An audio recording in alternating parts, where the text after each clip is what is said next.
Ahí está el caso de las torturas y todo ese tipo de mugres. Por eso, ¿de qué hablamos cuando hablamos de seguridad nacional y qué es la seguridad nacional?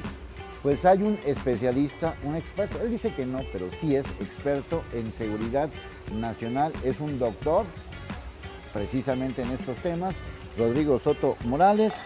Bienvenido, doctor. Jueves a las 8 en 8 TV.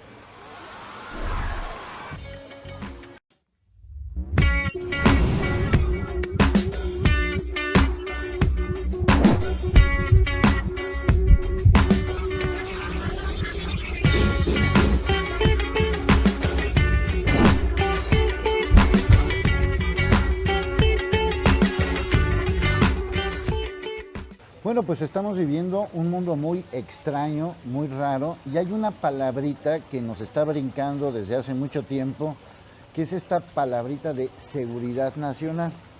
¿Qué tan segura es la seguridad y qué tan nacional es la seguridad? Y sobre todo, ¿qué es? Bueno, pues encontramos un experto en seguridad nacional, entre otras cosas, porque su currículum nos tardaríamos 8 horas, es abogado y doctor en filosofía política. Así que, doctor, vamos a hacerle preguntas en su tinta al doctor Rodrigo Soto Morales. Bienvenido, doctor. Gracias, un placer. Bueno, tú eres experto ¿en qué? Porque eres experto en muchas cosas. Más bien, yo corregiría, soy experto. Más bien, el adjetivo experto me parece injusto porque no soy más que un joven abogado que está incursionando. De Guadalajara, por cierto. De Guadalajara, Jalisco. Que vive en la Ciudad de México. Vivo en la Ciudad de México. Trato de ser un digno embajador de Jalisco. Muy bien. Pero no soy más que un joven abogado que ya lleva algunos años incursionando en dos temas principalmente, que es el derecho aeronáutico. Ajá. Y el derecho de la seguridad nacional. Entonces, el adjetivo de experto lo califico de generoso de tu parte, no, pero lo único que hacemos es estudiar, confrontar con nuestra práctica profesional e ir pues tratando de aprender como todos en este mundo tan dinámico y cambiante. Esto de derecho aeronáutico, ahí sí, a ver, ¿qué es? Mira, te explico, justo llego a la seguridad nacional por mi práctica en derecho aeronáutico. El derecho aeronáutico es la rama o especialidad del derecho que estudia todas las relaciones jurídicas que se desprenden de la operación aeronáutica. Ajá. Y esta implica desde la fabricación hasta, por ejemplo, cuestiones de tipo laboral de operadores aéreos. Puede ser una aerolínea, puede ser incluso una aeronave que pertenece a una policía, a un gobierno o al gobierno federal o estatal. Todo lo que tenga que ver con operaciones que tienen repercusión en el uso y aprovechamiento del espacio aéreo, que es decir, la proyección cónica del territorio hasta 100 kilómetros de altura. Sí, a lo que te iba a decir, ¿cuál es nuestro límite? O sea, la doctrina, 100 kilómetros es un chorro, ¿no? Es correcto. La doctrina dice, sin que haya una ley internacional que lo reconozca así, que son 100 kilómetros. ¿Por qué? Porque hubo un científico, astrofísico, von Karman, que estudió las distintas proyecciones del espacio aéreo en distintos territorios y dijo que ahí empezaba ya a menguar la ley de gravedad.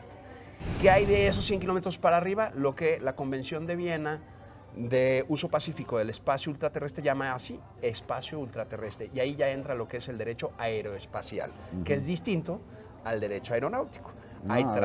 ¿Cuál es la diferencia? ¿Aeronáutico es de nuestro país o cómo está? No, aeronáutico es internacional y está regulando, vamos a decirlo así, de 100 kilómetros de altura, que es distinto de altitud, a territorio o superficie terrestre. Y no, o sea, no cualquiera puede pasar por ahí. No, tiene que ser, todo el que opere tiene que de alguna manera estar registrado y tiene que tener un certificado de aeronavegabilidad y puede ser una aviación privada o una aviación de Estado, principalmente. Y hay un tercer tipo, que ese todavía no está regulado de manera internacional más que por tratados muy específicos, que es la aviación militar. Pero cuando yo hablo de derecho aeronáutico me refiero principalmente a la aviación civil, es decir, particulares, empresas y también aeronaves de Estado que no son militares. Sí. Es muy distinto. Ahora, ¿ahí cómo estamos? ¿México está protegido en ese sentido? Sí, México, tengo que decirlo, que desde los primeros tiempos de la aviación, México es un país que ha estado muy involucrado en el tema.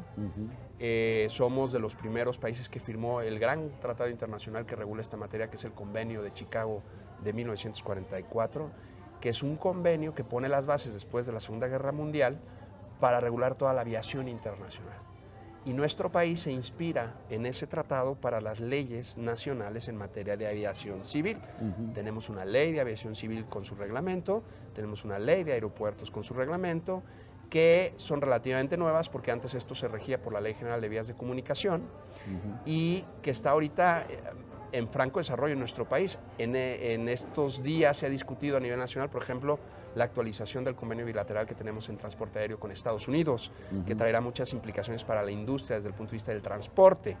Desde hace varios años tenemos varios clústeres de fabricación y maquila en materia aeronáutica, los más importantes pues obviamente en Baja California, de San Luis Río Colorado hasta Tijuana, y en Querétaro, obviamente ahí hay un clúster muy interesante. Tenemos una universidad aeronáutica, técnica, buenos amigos nuestros que están haciendo una labor impresionante, y tenemos también clústeres de fabricación de aeropartes en Chihuahua, en Sonora, y en Jalisco estamos pretendiendo aprovechar nuestro parque industrial electrónico para también incursionar en el campo de los aviónicos, que son todos los controles electrónicos en materia de aviación.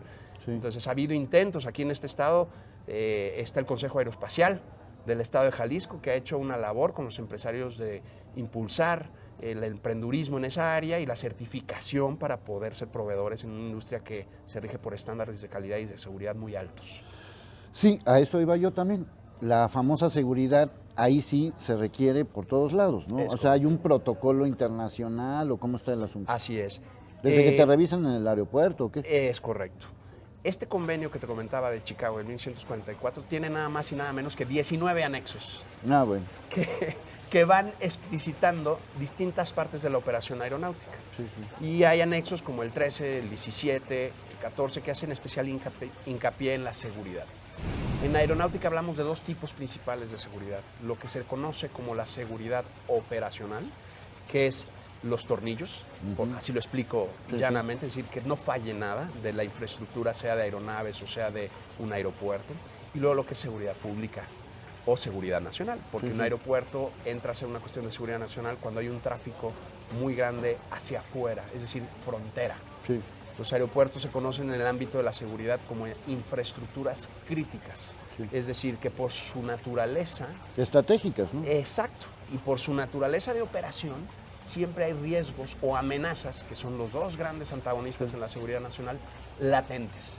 Y quien que opera, junto con la autoridad que supervisa, tiene que estar constantemente verificando que se cumplan los protocolos para evitar un desastre como desafortunadamente acabamos de tener en Bruselas, ¿no? Sí, porque a mí me da la impresión de que nuestros aeropuertos en general tenemos un nivel pues, medio, pero comparándonos ahora sí que con las últimas tragedias, en México casi no existen este tipo de tragedias, ¿no?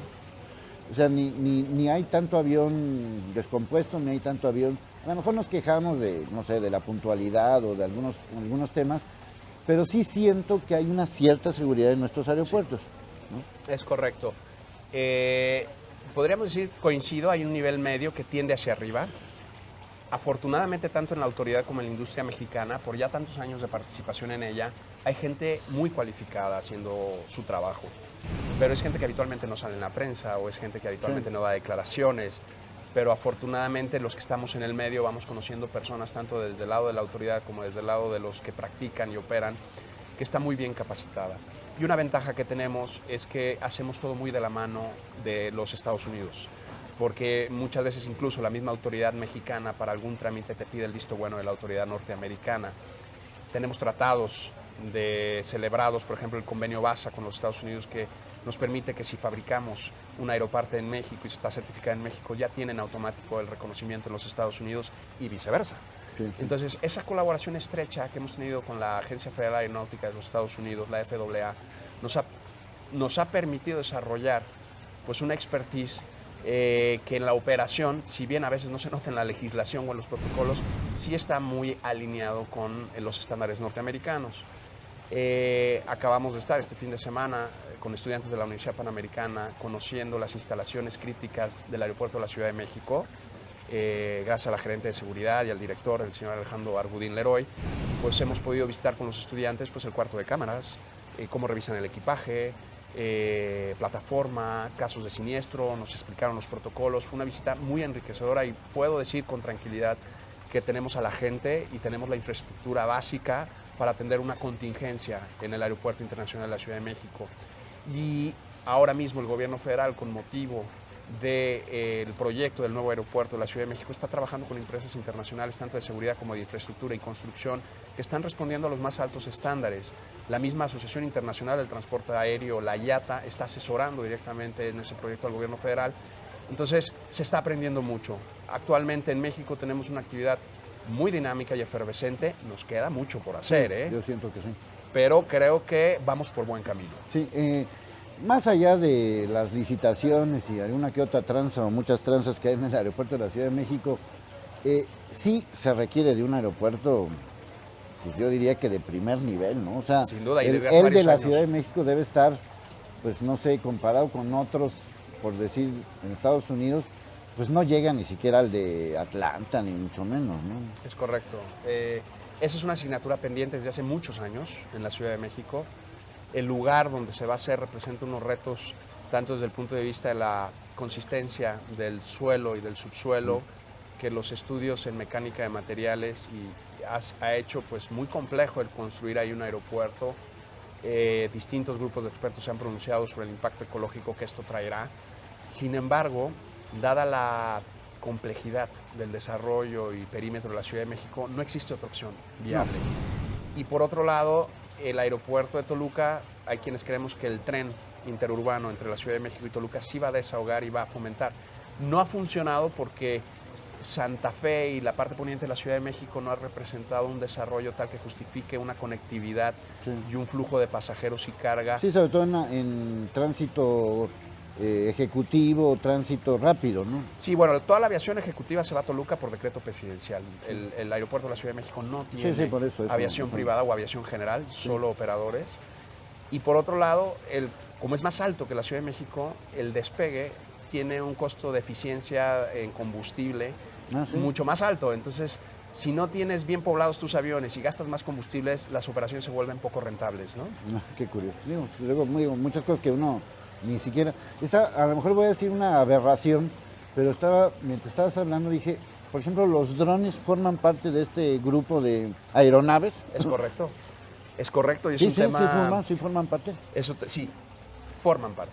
Qué curioso. Pensé que iba a decir una tontería. No, al contrario, yo creo que la cultura popular visualiza el dron como un juguete o como un artículo para grabar una boda o un evento social desde el aire. Sin embargo, aprovechan y utilizan el espacio aéreo. Y hay drones de tal alcance, velocidad y tamaño que representan realmente una amenaza a la seguridad física, no solo de las personas, sino también a la integridad del patrimonio de las personas, sea un inmueble, sea un objeto. Sin duda, en el tema de los drones, la autoridad va un poco por detrás de las necesidades. Hace poco más de un año, en abril del año pasado, se expidió una circular obligatoria por parte de la Dirección General de Aeronáutica Civil, que pertenece a la Secretaría de Comunicaciones y Transportes, donde se clasifican los drones por su peso y su tamaño, se establece la obligación de asegurarse el operador contra daños a terceros, y el problema es que algunos traen ya en su GPS cargado la inhibición para entrar a zonas prohibidas. Entonces, si se quieren acercar a un aeropuerto, pues ya se regresan al punto de contacto porque saben en su sistema que no lo pueden hacer, pero no todos los fabricantes lo están haciendo. Sí es un peligro a la operación de aeronaves más grandes con gente. Acaba de pasar en Reino Unido, en el aeropuerto de Heathrow, hace pocos días, en una operación de aproximación de aterrizaje, un dron golpeó una aeronave British Airways. Entonces, como abogado, yo creo que lejos de inhibir el desarrollo de la tecnología que representan estos sistemas, porque no solo es la aeronave, sino que es el sistema de base de control. Y la información. Es correcto, y todo el sistema de telecomunicaciones que implica. Por eso se les llama en inglés RPAS, ¿no? Remote Piloted Aircraft System, o sea, un sistema de aeronave pilotada a distancia. Entonces, desde ese punto de vista, sí es necesaria una regulación que no se quede en una circular, que desde el Sí. punto de vista jurídico es un Sí. instrumento deficiente, sino que habría que pasarlo a ley y luego en su reglamento profundizar.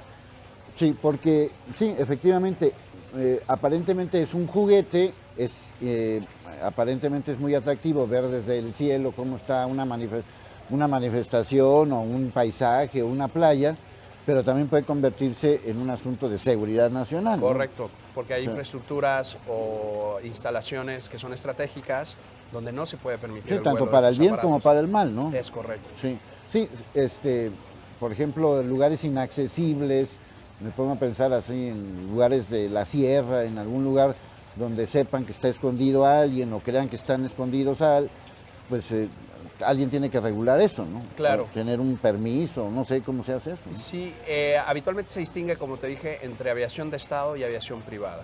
Los drones de determinado alcance, velocidad y peso tienen que estar registrados, el operador tiene que tener su licencia y en el caso de que sea operado por autoridades, la autoridad debe coordinarse con las autoridades locales para que no haya obstáculos a la navegación si se está en una operación de seguridad, de vigilancia o monitoreo, que puede ser desde monitorear una especie en peligro de extinción desde arriba o desde monitorear el clima. O sea, tienen un sinfín de posibilidades positivas y yo diría que hay que promoverlo. Sin embargo, hay que acompañar con el ropaje Sí. jurídico correcto, ¿no? Sí, a mí me tocó en una manifestación por lo de Ayotzinapa, nunca había visto tanto dron en mi vida, y yo dije, estos drones no nos están vigilando, nos están espiando, ¿no? Entonces, por más que les hacíamos así para tirarlos, no los alcanzamos a tirar, porque... Entonces dije, aquí ya todos los que estamos en la manifestación, pues ya nos tienen súper recontrarregistrados, Es ¿no? correcto, cuando un dron baja a relativa baja, perdón, cuando un dron vuela a relativa baja altura, efectivamente lo que está haciendo es tratar de tener los rasgos fisonométricos para Sí. después con un algoritmo y una base de datos tratar de hacer cruce e identificar personas, es lo más probable. Bueno, vamos a seguir platicando y haciendo preguntas en su tinta al doctor Rodrigo Soto Morales para que nos explique qué demonios es la seguridad nacional.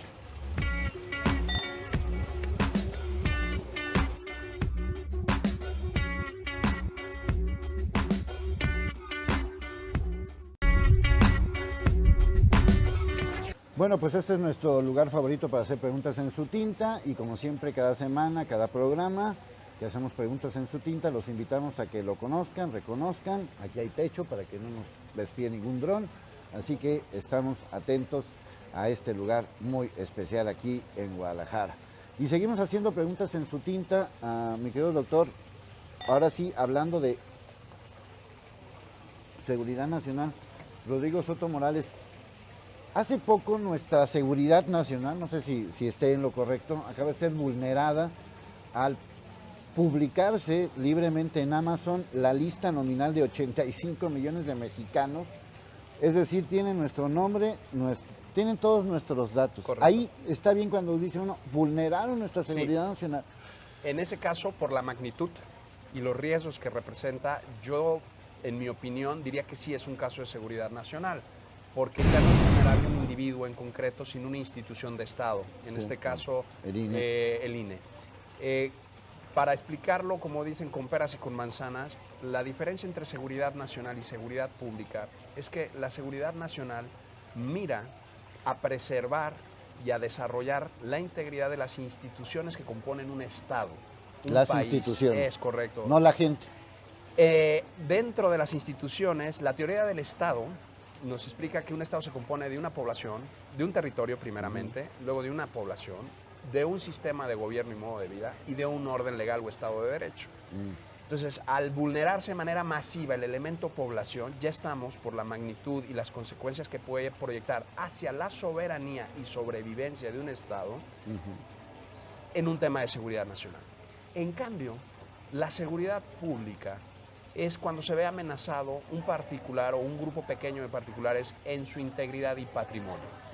Es por ello que los temas de seguridad pública se reservan constitucionalmente habitualmente a los poderes estatales y municipales. De hecho, si revisamos la Constitución, el artículo 115 establece que la unidad básica de administración del Estado es el municipio. Por eso hay quienes vemos con sospecha la propuesta del mando único. En cambio, la seguridad nacional, el artículo 89 constitucional, fracción sexta, establece que es facultad exclusiva del Ejecutivo Federal. Y por eso hay agentes militares y agentes civiles que velan dentro de la autoridad por la seguridad nacional. Sí. Obviamente, en ámbito militar tenemos a las Fuerzas Armadas, el Ejército, la Fuerza Aérea por un lado y la Marina por el otro. Y en el caso de la seguridad nacional operada por una institución de gobierno civil, se dice, es decir, no militar, tenemos organismos, por ejemplo, en la Secretaría de Gobernación, el Centro para la Investigación y la Seguridad Nacional, conocido como el CISEN. También PGR, Secretaría de Relaciones Exteriores, hacen labor de inteligencia y de prevención. De hecho, yo diría que Secretaría de Relaciones Exteriores a veces habría que subrayarlo más.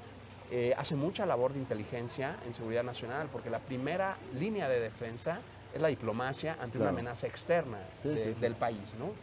Y estamos amenazados por cualquier cosa, ¿no? Cualquier cosa que se traduzca en dos antagonistas principales, que son los riesgos y las amenazas. Un riesgo todavía puede ser no identificable y de tener una identidad difusa.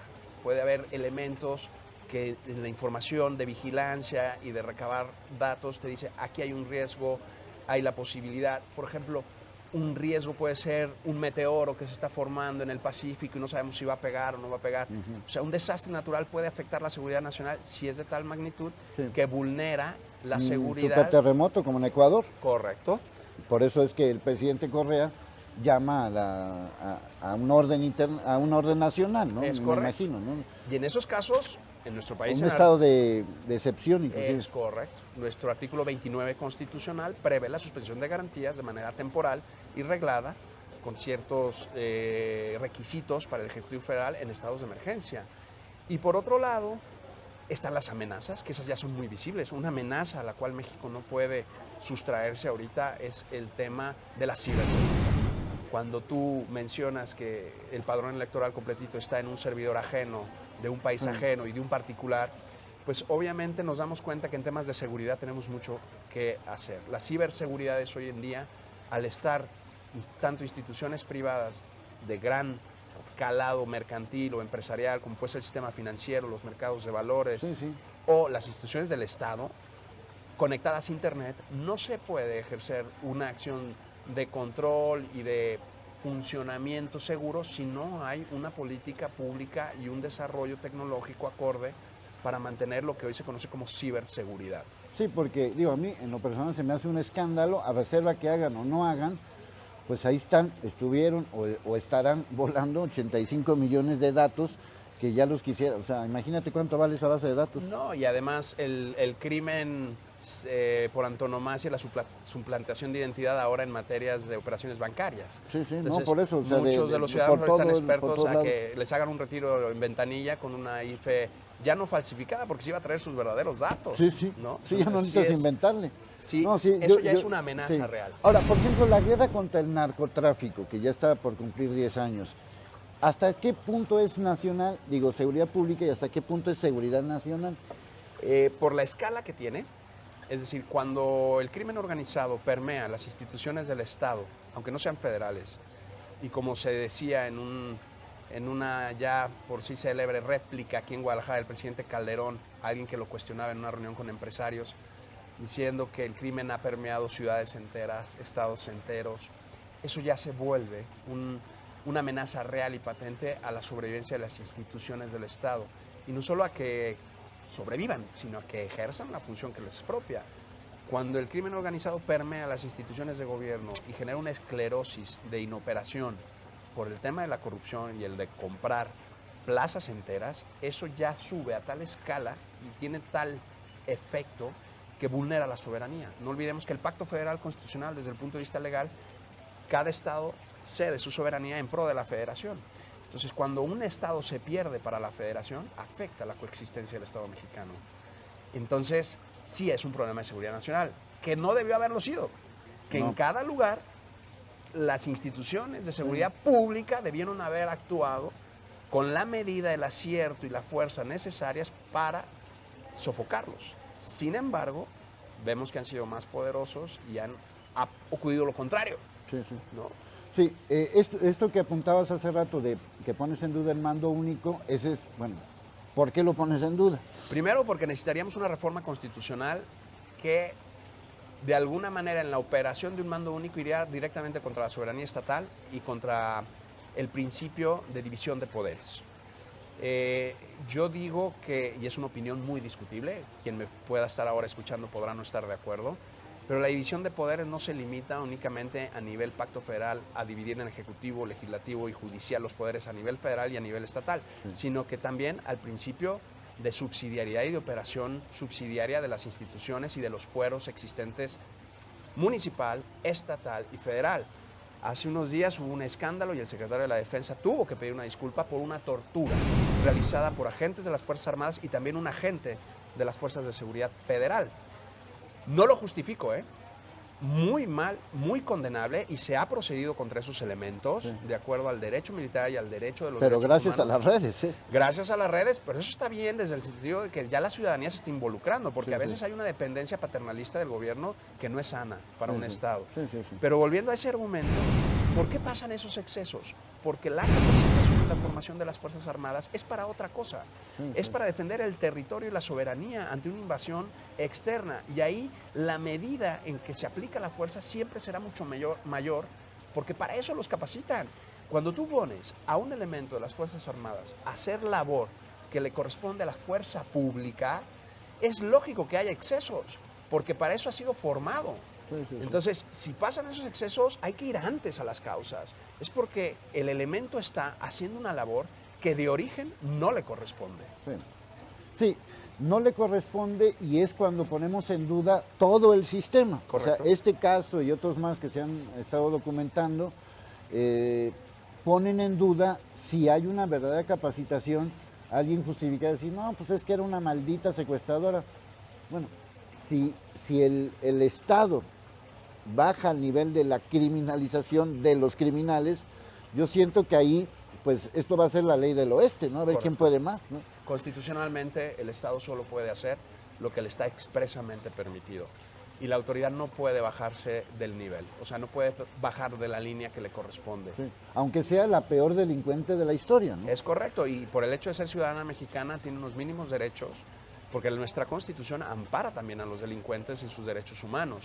Sí, ahora, en un caso así, pues confiesas hasta que mataste a Kennedy, ¿no?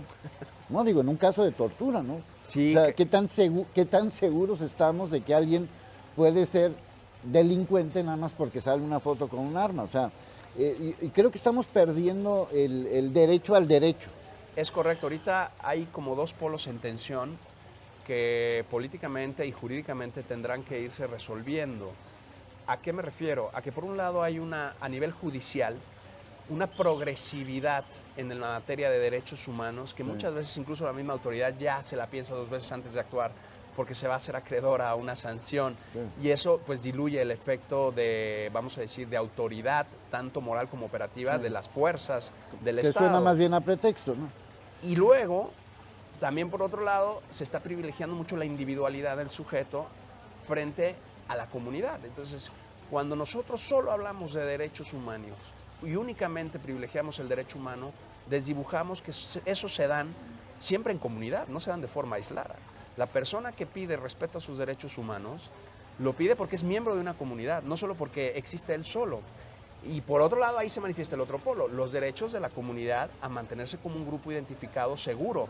Y ahí es donde entra la seguridad nacional frente a la progresividad de los derechos humanos como un elemento equilibrante. Sí. La seguridad nacional puede desplegarse siempre y cuando lo haga respetando y promoviendo los derechos humanos, pero al mismo tiempo, cuando sea necesario, ejerciendo el monopolio de la fuerza legítimo cuando hay una amenaza o un riesgo para todo el grupo. Sí, pero una amenaza, vamos a decir, más generalizada, ¿no? Correcto. En ese sentido.